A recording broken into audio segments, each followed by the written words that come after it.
Mesdames, Messieurs, bonsoir et bienvenue dans ce journal. Au sommaire ce soir, l'ancien ministre sous l'ère d'Omar Bongo Ondimba, René Ndemizo Obiang, a officiellement annoncé lors d'une conférence de presse sa démission samedi dernier du PDG, parti dont il a été un fervent militant pendant plusieurs années. Les raisons de cette démission dans ce journal. Je vous l'annonçais en titre, René Ndemizo Obiang a décidé de quitter officiellement le Parti démocratique gabonais. C'était ce samedi au cours d'une déclaration et ce, devant plusieurs membres de l'opposition. L'ancien ministre sous l'ère d'Omar Bongo Ondimba a demandé pardon au peuple gabonais pour avoir fait une erreur d'appréciation en soutenant le président Ali Bongo Ondimba en 2009. Dit-il. Le point avec Marcel Tsonga, Edgar Kaba sur les images de Maxime Tinga. C'est fait. Il a quitté le parti pour lequel il a servi près de 3 décennies. Mais avant, René Ndemizo Obiang a fait son mea culpa au peuple gabonais. Dans le souci de sauvegarder la paix et l'unité du parti, dans une période historiquement délicate, j'ai pensé qu'il était sage de ne pas engager une bataille dont l'effet immédiat aurait été la division du parti.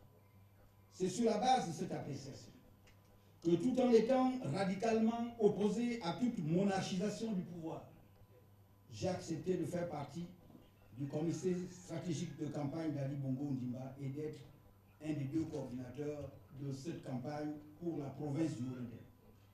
Je demande aujourd'hui, humblement, au peuple gabonais, et de me pardonner pour cette grave erreur d'appréciation. Ce samedi 28 février 2015, la décision historique de quitter définitivement le parti démocratique. Après Jacques Adiaïno et Jean Ping en 2014, à qui le tour pour quitter le bateau PDG, l'avenir nous le dira. Autre chose à présent, chaque chose a son temps. Il y a un temps pour le travail, un temps pour se divertir. C'est dans cette optique que s'est inscrit les promoteurs d'une école primaire de la capitale gabonaise, le carnaval pour égayer les élèves. Voyons tout cela avec Marcel Tsonga et Refu Itsoga.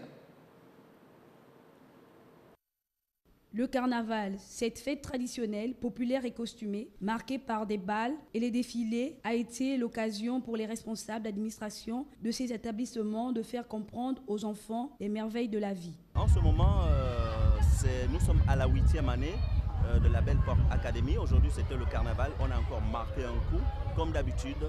Voilà. C'est vrai que les débuts ont été légèrement difficiles, mais au fur et à mesure, nous sommes presque à 700 et quelques élèves. Ça va, ça marche, c'est bon.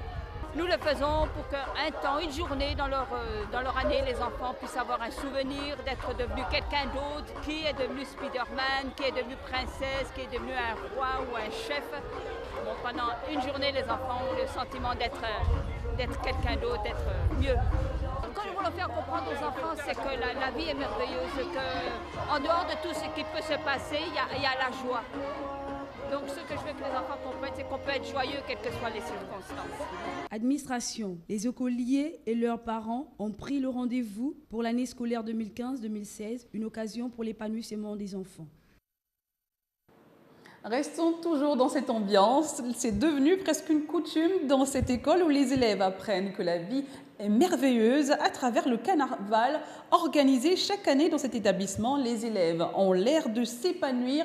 Le point, toujours avec Martial Tsonga et Refu Itsoga.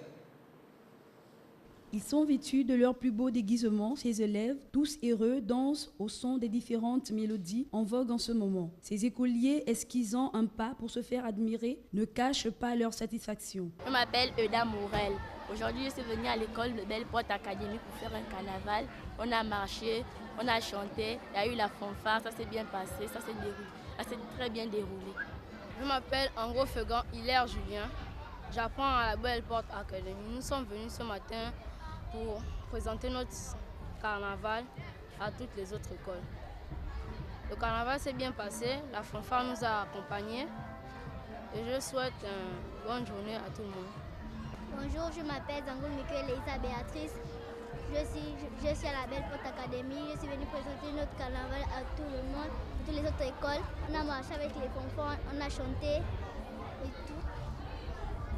Le carnaval, cette fête traditionnelle, populaire et costumée, participe à l'épanouissement des tout-petits, comme quoi, avec divertissement, point de tristesse.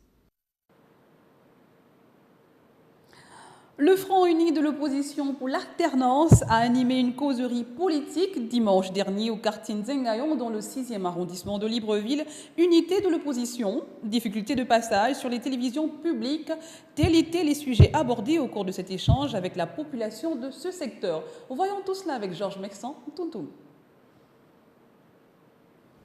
Les habitants du carrefour GP en Nzengayon sont allés en masse écouter les membres du Front uni de l'opposition pour l'alternance. Durant 2 heures, les opposants ont retenu l'attention de leurs sympathisants sur des questions de l'actualité du Gabon.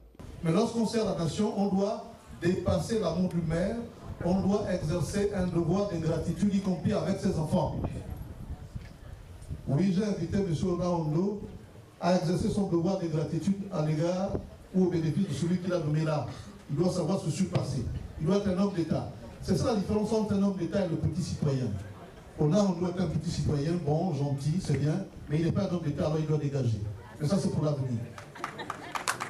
Les leaders de l'opposition ont également répondu à quelques préoccupations de la population.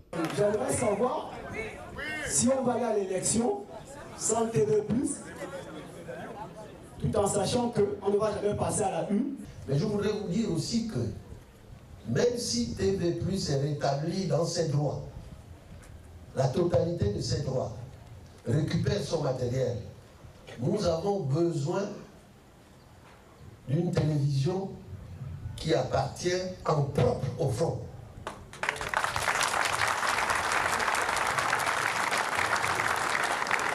Je ne suis pas en train de dire que TV+ n'appartient pas au front. Je dis en plus de TV+, nous devons avoir une télévision qui appartient directement au front. Le Front uni de l'opposition compte parcourir tous les quartiers de la capitale gabonaise ainsi que le reste du pays pour propager leur message. Voilà, c'est la fin de cette session d'information. Merci à vous de l'avoir regardé. L'info se poursuit sur www.gabonnews.com. Je vous souhaite à tous une excellente soirée. À demain.